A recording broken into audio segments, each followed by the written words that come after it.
Bonjour Mickaël. Bonjour Stéphanie, je suis ravie d'accueillir le blog Coccinelle et Coquelicot. Bon, écoute, merci de ton accueil.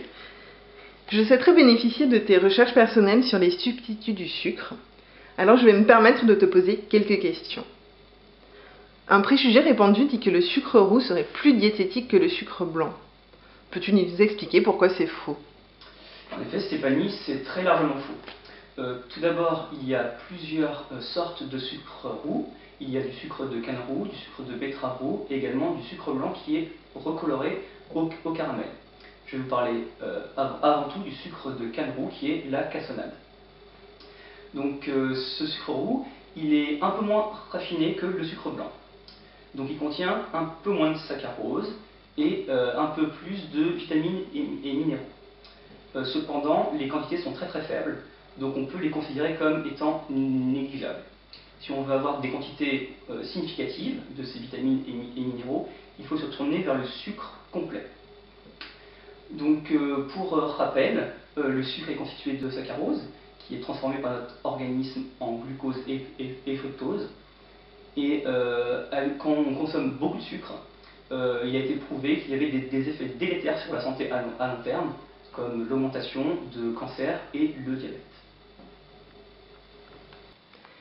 Autre faux ami, l'aspartame. On entend tout et son contraire à son propos. Peux-tu nous éclairer? Donc l'aspartame est un édulcorant artificiel. Il a un grand avantage qui est qu'il apporte que très peu de calories et il ne fait pas monter la glycémie. Par contre, il y a une ombre au tableau, c'est que sous forme de sucrète ou de poudre blanche, il ne représente qu'un faible pourcentage de la composition. Donc l'ingrédient principal est ce qu'on appelle un agent de charge, qui est très souvent la maltodextrine. Et cette maltodextrine a un index glycémique très élevé. Donc on perd donc tout l'intérêt de l'aspartame. En plus de ça, l'aspartame est très controversé. Toutes les études scientifiques menées par les industriels ont montré qu'il était sans danger. Cependant, toutes les études scientifiques qui ont été menées par des chercheurs indépendants ont montré qu'il serait à risque, en particulier pour certains cancers, voire les naissances à long terme. Cela incite donc à rester très prudent et à éviter la consommation d'aspartame. La stevia est-elle une vraie alternative naturelle? Donc la stevia est issue d'une plante d'Amérique du Sud. Elle a l'énorme avantage de ne contenir aucune calorie ni glucide. À l'heure actuelle, il n'y a aucune contre-indication, mais il faut noter qu'il y a assez peu d'études scientifiques sur le sujet.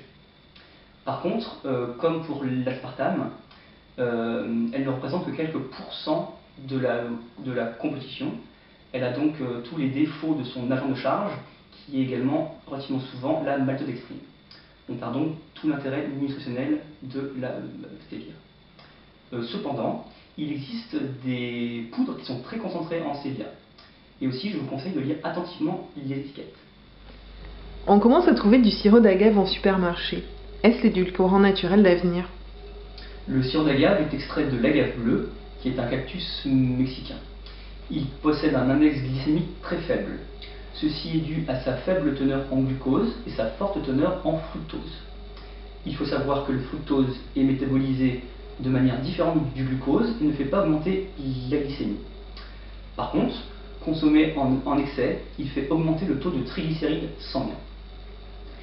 Une partie du fructose dans le sirop d'agave prend la forme d'une fibre qui a une action prébiotique intéressante et permet l'absorption du calcium et du magnésium.